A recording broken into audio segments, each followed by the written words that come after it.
Hello दोस्तों, स्वागत है आज के हमारे वीडियो में। दोस्तों, आज के वीडियो में आपको हम जो भी क्लास देना चाह रहे हैं, जैसे इग्निशन कॉइल हो गया, इसके बाद क्या होता है दोस्तों, हैंड ब्रेक हो गया, डिस्ट्रीब्यूटर का क्या काम होता है, थर्मोस्टेट वाल्व क्या होता है, तो इससे रिलेटेड आज का मेरा क्लास है। बिहार पुलिस कांस्टेबल ड्राइवर का तैयारी कर रहे हैं 2025 में, वो हमारे वीडियो से जुड़ सकते हैं। अभी हम 40 नंबर का आपका तैयारी करा रहे हैं, साथ में पीडीएफ भी दे रहे हैं। इसके बाद 60 नंबर का भी तैयारी कराएंगे। तो चलिए वीडियो स्टार्ट करते हैं। तो सबसे पहले हम समझेंगे दोस्तों कि चालान चालान क्या होता है दोस्तों। तो एक नोटिस चालान होता है, एक होता है ऑन द स्पॉट चालान, जिसमें आपको कैश क्या किया जाता है, कैश पैसा लिया जाता है और हैंड टू हैंड आपको रसीद काट के दिया जाता है। इसके बाद दोस्तों एक कोर्ट चालान होता है, जिसका क्लियरेंस कोर्ट से होता है। और अभी जो चल रहा है दोस्तों, ई चालान चल रहा है, जिसे हम लोग ऑनलाइन चालान बोलते हैं। ई चालान क्या होता है दोस्तों, इसके बारे में थोड़ा समझ लीजिए। ई चालान क्या होता है, एक डिजिटल संस्करण है ना। इसमें क्या होता है, जिसे जिसे जिसे यातायात पुलिस द्वारा इलेक्ट्रॉनिक रूप से जारी किया जाता है, और यह चालान पारदर्शिता सुनिश्चित करने के लिए और रिश्वतखोरी को कम करने के लिए क्या किया जाता है, पेश किया जाता है। ठीक है दोस्तों, तो आजकल जो भी ऑनलाइन चालान चल रहा है, जो क्या ई चालान का एक प्रकार होता है। इसके बाद दोस्तों गाड़ी को टो के बारे में जानते हैं हम लोग। गाड़ी का टो का क्या काम होता है दोस्तों। तो टो का मतलब दोस्तों आम भाषा में हम लोग टोचन जिसे हम लोग बोलते हैं। जैसे गाड़ी कोई खराब हो गया या गलत जगह पे गाड़ी लगा हुआ, किसी गलत पार्किंग में गाड़ी लगा हुआ है, तो ऐसे जगह पे क्या कहता है, गाड़ी को टो किया जाता है। तो वो किस प्रकार से होता है, क्या क्या इसका नियम है, समझ लीजिए। जैसे किसी गाड़ी को इस प्रकार पार्क किया गया जो दूसरी गाड़ी को क्या होता है, असुविधा हो। जैसे आप गाड़ी खड़ा किए कहीं पे और किसी अन्य गाड़ी वालों को क्या होता है, असुविधा होता है। जैसे भीड़ भाड़ वाला का कोई इलाका हो, तो वैसे जगह पे हम लोग को जहाँ तहाँ गाड़ी पार्क नहीं करना होता है। तो या कोई गाड़ी लावारिस हालत में कहीं खड़ा हो, है ना, या कोई गाड़ी खराब भी हो गया, तो उसको क्या कहता है, टोचन किया जाता है। या नो पार्किंग जोन में आपका गाड़ी है, जहाँ पार्किंग का व्यवस्था नहीं, वहाँ भी गाड़ी पे लगा दिए, तो ऐसे जगह से ट्रैफिक पुलिस क्या करता है, गाड़ी को उठाकर वहां से ले जाता है। उसी को क्या कहता है, टो बोला जाता है। इसके बाद दोस्तों जान लेंगे हम लोग ऑयल फिल्टर का क्या काम होता है दोस्तों। तो सबसे पहले किसी भी चीज के फिल्टर का क्या काम होता है, शुद्ध करना होता है, साफ करना होता है। फिल्टर का मुख्य काम ये होता है, किसी भी चीज का, जैसे एयर फिल्टर का मतलब होता है हवा को क्या करना, साफ करना। तो ऑयल फिल्टर का काम होता है कि इंजन ऑयल में अशुद्धियों जो होता है, इंजन ऑयल जो होता है, जैसे जो मोबिल हो गया, उसको क्या कहता है दोस्तों, या तेल हो गया, उसको साफ करने को उसे फिल्टर लगा, ताकि शुद्ध तेल या शुद्ध मोबिल आपके डीजल या आपकी गाड़ी में क्या कर सकते हैं, प्रवाहित किया जा सके, है ना। तो फिल्टर का हमेशा काम यही होता है, शुद्ध और साफ करना। इसके बाद दोस्तों हम लोग समझेंगे इग्निशन कॉइल का क्या काम होता है। दोस्तों ये मुख्य बातें हैं, इसीलिए आपको इस सब में चैप्टर में हम लोग ऐड करके दे रहे हैं आपको। तो इग्निशन कॉइल क्या होता है, सो समझिए। इग्निशन कॉइल एक विद्युत घटक होता है, जो कार के इग्निशन सिस्टम का एक महत्वपूर्ण हिस्सा है। यह बैटरी से आने वाले कम वोल्टेज को उच्च वोल्टेज में क्या करता है, बदलने का काम करता है। मेन मेरा काम ये होता है, इग्निशन कॉइल का काम क्या होता है दोस्तों, ये देखिए, ये ट्रांसफार्मर की तरह काम करता है। ये लो वोल्टेज को हाई वोल्टेज में क्या करता है, कन्वर्ट करता है। कौन, तो इग्निशन कॉइल, जो स्पार्क प्लग को जलाने और इंजन को चालू करने के लिए क्या होता है, आवश्यक होता है। ठीक है, इसमें फोटो भी दी, इसको हम समझा देते हैं। यह ट्रांसफार्मर की तरह काम करता है, जो विद्युत चुंबकीय प्रेरण का उपयोग करके कम वोल्टेज को उच्च वोल्टेज में क्या करता है, बदलने का काम करता है। तो सबसे पहले दोस्तों समझ लीजिए, गाड़ी में होता है दहन प्रक्रिया, जिसे हम लोग देखते हैं ना, जैसे गाड़ी में जो भी फ्यूल होता है वो जलने का काम करता है। तो उसका शुरुआत कहाँ से होता है, तो बैटरी से होता है। बैटरी क्या करता है, इलेक्ट्रिसिटी प्रदान करता है, करंट यहाँ से देता है। तो वो क्या जाता है दोस्तों, वो डिस्ट्रीब्यूटर में जाता है। अब डिस्ट्रीब्यूटर का क्या काम है, सो समझते हैं। डिस्ट्रीब्यूटर एक प्रकार का इनक्लोजर रोटेशनल शाफ्ट होता है, जो हाई वोल्टेज करंट को क्या होता है, सही मात्रा में स्पार्क प्लग को भेजता है। ठीक है दोस्तों, इसका काम क्या है, सही मात्रा में स्पार्क प्लग को, जिसको जितना वोल्टेज का जरूरत है उतना भेजने का काम डिस्ट्रीब्यूटर का होता है। स्पार्क प्लग का काम का, ये इंजन में आग लगाने का काम करता है, ये स्पार्क प्लग जो होता है ये। तो इसको कितना वोल्टेज चाहिए, तो बैटरी के एम्पियर के ऊपर डिपेंड करता है। लेकिन कोई भी स्पार्क प्लग में बहुत ज्यादा वोल्टेज का जरूरत पड़ता है, और बैटरी का एम्पियर कम होता है, इसीलिए इसमें क्या किसका यूज किया जाता है, डिस्ट्रीब्यूटर का उपयोग किया जाता है। और डिस्ट्रीब्यूटर का काम क्या होता है, तो इग्निशन कॉइल को करंट देना, यहाँ से करंट को क्या करता है, हाई वोल्टेज करता है, और फिर डिस्ट्रीब्यूटर के पास आने के बाद डिस्ट्रीब्यूटर इसको जितना करंट का जरूरी है उतना वो स्पार्क प्लग को भेजा है। एक चीज और आप लोग देखते होइएगा, बैटरी गाड़ी में जो बैटरी का जो भी एम्पियर होता है, 2 4 बार 5 बार अगर सेल्फ ले लीजिएगा, तो फिर ये काम करना, ये सिस्टम बंद कर देता है। क्योंकि ये सब किसके वजह से होता है, तो इग्निशन कॉइल की वजह से। ये वन टाइम ही, ये सिर्फ स्टार्टिंग करने के वक्त ये काम करता है। एक बार में बहुत हाई वोल्टेज ये कोशिश करता है लेने का, और फिर से क्या करता है, वोल्टेज को उच्च वोल्टेज में बदलने का काम करके फिर क्या होता है, स्पार्क प्लग के पास ये भेजता है। स्पार्क प्लग भेजने के बाद आपके इंजन में क्या दहन प्रक्रिया चालू होता है। इग्निशन कॉइल बैटरी से 12 वोल्ट का क्या करता है दोस्तों, करंट लेता है। इग्निशन कॉइल का काम होता है बैटरी से 12 वोल्ट का करंट लेना। बैटरी से 12 वोल्ट का करंट प्राप्त करता है, और कॉइल के अंदर एक ट्रांसफार्मर कम वोल्टेज को 20,000 से 1 लाख तक वोल्टेज का कर बना कर देता है दोस्तों। तो जितना भी स्पार्क प्लग का वोल्टेज, स्पार्क प्लग में करंट ज्यादा होता है ना, इसीलिए ये क्या करता है, इसको इग्निशन कॉइल का यूज किया जाता है, इसको करंट को बढ़ाने के लिए। न तो स्पार्क प्लग लो वोल्टेज पे ये काम नहीं करेगा। अगर बैटरी लो है तो ये काम वगैरह नहीं करता है।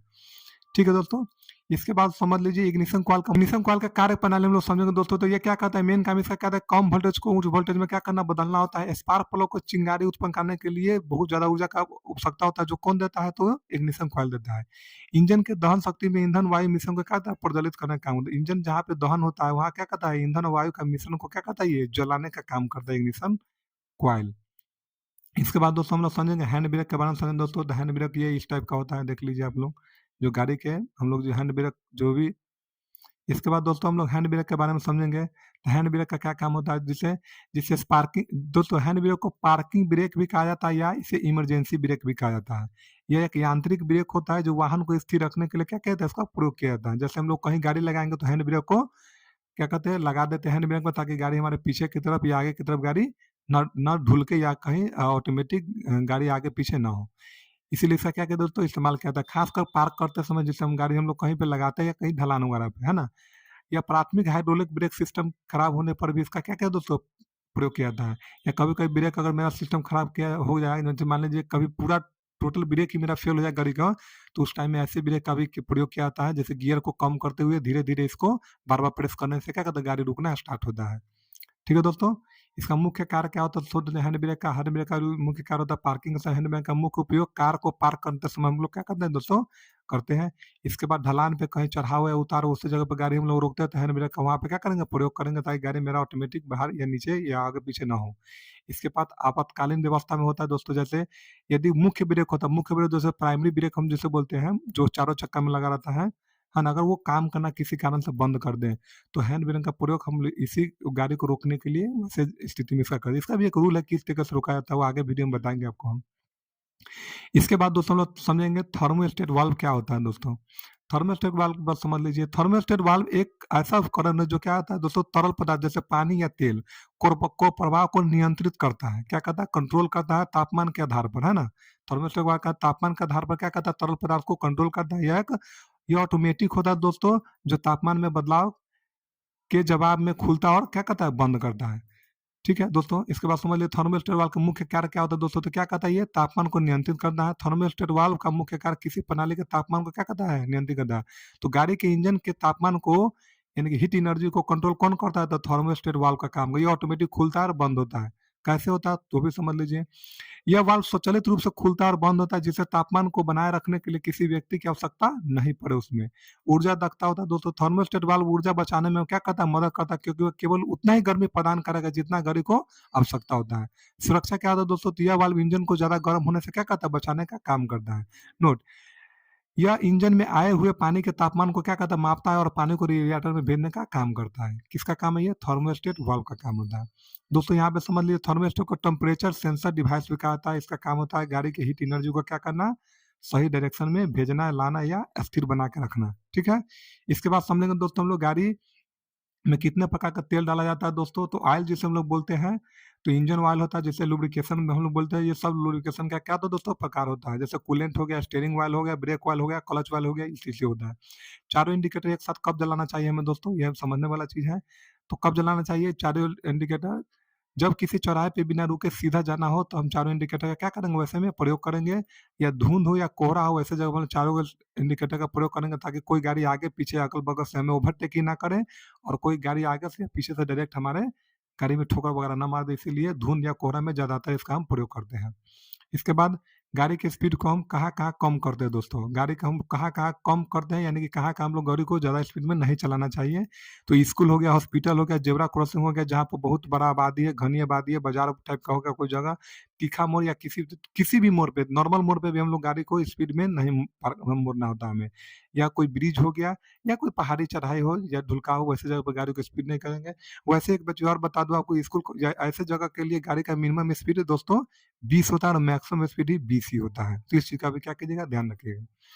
सभी गाड़ियों का साइड मिरर में कौन-सा दर्पण होता है दोस्तों, तो इस चीज़ को समझ लीजिए। साइड मिरर में उत्तल दर्पण का प्रयोग होता है। जैसे में आप लोग जो बाइक पे भी देखते होइएगा, बाइक का भी 2 मिरर होता है बाइक में, एक लेफ्ट एक राइट होता है, तो दोनों क्या होता है, उत्तल दर्पण का होता है। देखिए दोस्तों, उत्तल दर्पण क्यों लगाया था सो समझिए। ये एक विस्तृत क्षेत्र को कवर करता है, यानी कि गाड़ी हमारे जो हमको पीछे देखना है, तो पीछे के सभी एरिया को क्या करता है, ये कवर करता है। उतना छोटा क्या खासियत है, क्या करता है, उत्तल दर्पण में सीधा और छोटा प्रतिबिंब बनता है, जिससे ड्राइवर को अपने पीछे के क्षेत्र देखने में क्या होता है दोस्तों, बहुत ही आसानी होती है और सुरक्षा बढ़ती है। सभी गाड़ियों के फ्रंट में कौन-सा शीशा लगा रहता है दोस्तों? तो ये क्वेश्चन होता है कि फ्रंट शीशा कौन-सा होता है? तो बहुत जगह आप देखते हो ये लोग समतल वगैरह डाल देगा, नहीं ऐसा कुछ नहीं होता है। गाड़ी के जो फ्रंट में होता है दोस्तों उसे विंडशील्ड बोला जाता है। आपको ऐसा क्वेश्चन पूछेगा विंडशील्ड बोला जाता है। इसे विंडशील्ड या फ्रंट ग्लास भी इसे कहा जाता है। यह एक सुरक्षात्मक काँच का आवरण होता है ना? जो कार में बैठे लोगों को हवा और मलबे और बाहरी तत्वों से क्या कहता है बचाता है, साथ ही चालकों को दृश्य प्रदान करता है, यानी कि चालक सही तरीके से देख पाए।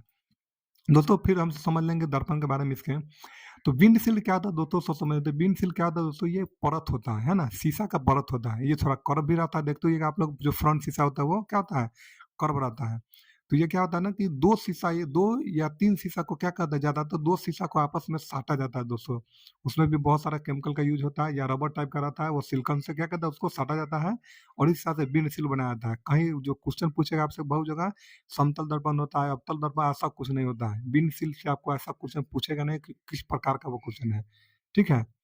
इसके बाद यहाँ समझ लीजिए साथ ही चालक को क्या करता है दृढ़ता प्रदान करता है और इसका एक टाइप भी अगर टाइप में ले जाना चाहेंगे इसको तो समतल दर्पण के टाइप में आएगा लेकिन क्वेश्चन ऐसा आपसे नहीं पूछा जाएगा। ठीक है दोस्तों? तो विंडशील्ड एक सुरक्षात्मक कांच होता है। आपसे इस टाइप का क्वेश्चन पूछा जाएगा, है ना? यह दर्पण का टाइप ये नहीं होता, ये सुरक्षा के व्यू से इसको लगाया जाता है। जबकि रियर व्यू मिरर का एक दर्पण होता है दोस्तों, जैसे हम पीछे की ओर देखते हैं ड्राइवर के जस्ट बगल में ऊपर में एक मिरर होगा जिससे रियर व्यू मिरर वगैरह जिससे हम लोग क्या करते हैं पीछे देखते हैं, पीछे देखने का जिसका हम लोग इस्तेमाल करते हैं। दोस्तों हेडलाइट में अवतल दर्पण होता है, इसका ध्यान रखिएगा और साइड मिरर में हम लोग क्या करते हैं उत्तल दर्पण का प्रयोग करते हैं। हेडलाइट में अवतल दर्पण और साइड मिरर में किसका उत्तल दर्पण का प्रयोग करते हैं। दोस्तों एक चीज और गाड़ी में जो शीशा होता है जो विंडशील्ड जिसे हम लोग फ्रंट शीशा जिसे बोलते हैं, एक यही एकमात्र शीशा है जो डॉक्टर के देख रेख में लगाया जाता है ना? क्योंकि ये आपके आँख के ऊपर डिपेंड करता है, किसमें कैसा आपको दिखना चाहिए या ड्राइवर को कितना एरिया कवरेज करना चाहिए, कैसे गाड़ी को हम लोग विशेषज्ञ होते हैं, उसके जो डॉक्टर होते हैं, आई डॉक्टर जो होता है, तो उसके देख-रेख में ही इस शीशा को लगाया जाता है। यानी कि इसका अप्रूवल जो भी होता है, कोई ना कोई डॉक्टर ही करेगा जो जो दर्पण का जिसका नॉलेज हो और आँख के बारे में जो जानता हो। ठीक है दोस्तों? समझ लिए दोस्तों एक चीज और क्वेश्चन यहाँ पे हम डाल दिए पिस्टन में रिंगों की संख्या इंजन के प्रकार और आकार पर निर्भर करता है। कई जगह देखते होइएगा नोट में आप लोग लिखा रहेगा पिस्टन कितने प्रकार का होता है तो ऐसा क्वेश्चन नहीं आना चाहिए। आप समझिए क्या होता है तो क्या करता है दोस्तों कि पिस्टन में रिंगों की संख्या इंजन के प्रकार और उसके आकार पर डिपेंड करता है। जैसे 4 स्ट्रोक जो भी इंजन होता है दोस्तों तो उसमें किसी में 2 या किसी में 3 होता है। अगर भारी गाड़ी है तो उसमें 3 भी होगा, अगर नॉर्मल गाड़ी है तो 2 भी होगा। तो ये फिक्स नहीं है ना? जबकि 2 स्ट्रोक इंजन में आमतौर पर 1 या 2 रिंग ही होता है। तो ये कोई क्वेश्चन नहीं बनता, ऐसा कोई फिक्शन है नहीं, समझे कि नहीं? तो बहुत जगह हम देखते हैं नोटबुक वगैरह में लिखा रहता है पिस्टन 3 प्रकार के है तो 2 प्रकार के है, ऐसा क्वेश्चन नहीं है। तो आपको इस चीज़ से भी अवगत होना है कि जो जो चीज़ फिक्स नहीं है, चाहे उसका 2 प्रकार हो, चाहे 4 प्रकार हो, तो ऐसे प्रकार से आपको क्वेश्चन नहीं पूछा जाएगा। दोस्तों तो ठीक है, कुछ ये इस तरह का जानकारी था जो मुझे आप लोग को देना था। वीडियो अच्छा लगा तो वीडियो को प्लीज़ लाइक, शेयर, सब्सक्राइब कर दीजिएगा। इसके वीडियो देखने के लिए धन्यवाद और जो भी लोग आप वीडियो से जुड़ रहे हैं या बिहार पुलिस ड्राइवर का जो भी लोग तैयारी कर रहे हैं तो प्लीज़ हमारे चैनल से जुड़िए। हम सभी जानकारी आपको देंगे और अच्छे से देंगे और 60 नंबर का भी तैयारी इस पर हम कराएँगे और जब तक आपका एग्ज़ाम खत्म नहीं हो जाएगा, जब तक आप लोग मेरिट में नहीं जाइएगा, तब तक हम आपके साथ बने रहेंगे। धन्यवाद।